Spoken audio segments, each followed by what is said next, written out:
بہرحال آیت کا خلاصہ اور حاصل یہ ہوا کہ اگر دو مسلمانوں کے درمیان لڑائی ہو جائے، دو آپس میں خاندان والے، دو قبیلے والے، دو بھائی، اگر کسی وجہ سے اختلاف ان دونوں کے درمیان ہو جائے تو اسلام نے یہ حکم دیا جمعیت کو، دوسرے لوگوں کو، کہ سب سے پہلے ان دونوں کے درمیان صلح صفائی کرائی جائے. اور صلح کرانے کا اختیار ہر کس و ناکس کو نہیں ہے. اس لیے حضرات مفسرین کرام نے اس آیت کے ذیل میں کئی صفحات لکھے اور پورے احکامات بیان کیے. اگر میں وہ سارے احکامات اور وہ تفصیلات آپ کے سامنے رکھوں تو شاید کئی جمعے اس آیت پہ نکل جائیں. لیکن اصل جو بات ہمیں سمجھنے کی ہے، قرآن نے جس بات کا حکم دیا کہ اگر دو مسلمان بھائیوں کے درمیان، دو خاندانوں کے درمیان، دو دوستوں کے درمیان، یا دو الگ الگ متفرق قبائل کے درمیان اگر لڑائی ہو جائے تو عام مسلمانوں کو اس بات کا حکم دیا گیا کہ وہ ان دونوں کے درمیان پہلے صلح کراؤ. اور لا محالہ صلح وہ شخص کرائے گا جو پاور رکھتا ہو، جو اتھارٹی رکھتا ہو، جو طاقت رکھتا ہو، جس کی معاشرے میں لوگ سنتے ہوں. یہ حضرات بیٹھ کے پہلے صلح کرائیں. اور صلح کرانے کے واسطے بھی یہ حکم دیا گیا کہ صلح کرانے والا نیوٹرل ہونا چاہیے. صلح کرانے والا، حتیٰ کہ فقہائے کرام نے، جو قاضی ہے جو صلح کراتا ہے، اس کے کئی آداب بیان کیے. علماء نے یہاں تک لکھا ہے کہ اسلامی اعتبار سے جو قاضی ہوتا ہے، جو فیصل ہوتا ہے، جو فیصلہ کرنے والا ہوتا ہے، اس کے لیے ضروری ہے کہ وہ عام لوگوں کی چائے بھی نہ پیے. اتنی سخت باتیں بیان کی گئی ہیں فقہا کے اندر، اس لیے کہ ہو سکتا ہے کہ کسی کی چائے پی لے تو وہ احسان تلے دب جائے. تو قاضی اتنا محتاط ہونا چاہیے. ایسے ہی صلح کرانے والے کا معاملہ یہ ہے کہ وہ بالکل نیوٹرل ہونا چاہیے. وہ دو طرفہ بات سنیں.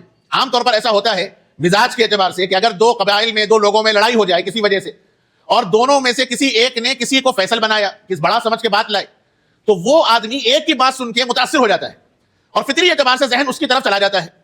اسلام نے فرمایا کہ ایسا نہ ہو. اگر فیصلہ کرنا ہے، اگر دونوں کے درمیان صلح کرانا ہے، تو حکم یہ ہے کہ دونوں کو بات سننے کا موقع دیا جائے. قرآن مجید نے اس بات کا حکم فرمایا وَإِنْ خِفْتُمْ شِقَاقَ بَيْنِهِمَا فَابْعَثُوا حَكَمًا مِّنْ أَهْلِهِ وَحَكَمًا مِّنْ أَهْلِهَا.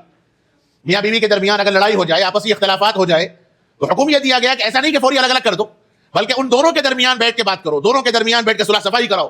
ضرورت پڑی تو ان کے یعنی مرد کے خاندان والوں کو بھی چند لوگوں کو بلاؤ، عورتوں کے بھی چند خاندان والوں کو بلاؤ، دونوں کی باتیں سنو، اور پھر اس کے بعد فرمایا کہ پھر ان کے درمیان عدل و انصاف کے ساتھ فیصلہ کرو.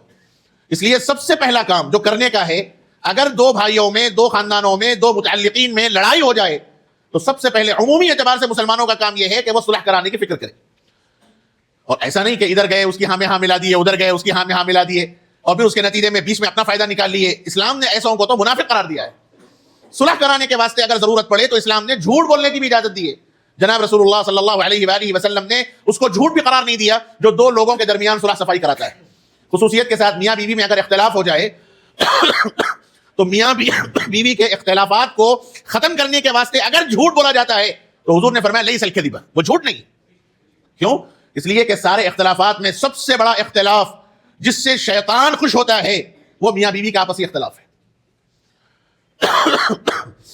اس لیے سب سے یہ اہم مسئلہ ہے کہ صلح جو کرانے والا شخص ہو وہ دونوں کی بات سنے، دونوں کی باتوں کو نوٹ کرے. اور خاص طور پر یہ مسائل جو خاندانی، نزاعی، آپسی اختلافات کے مسائل ہیں، میرے بھائیوں میں اس سے پہلے کئی مرتبہ عرض کر چکا ہوں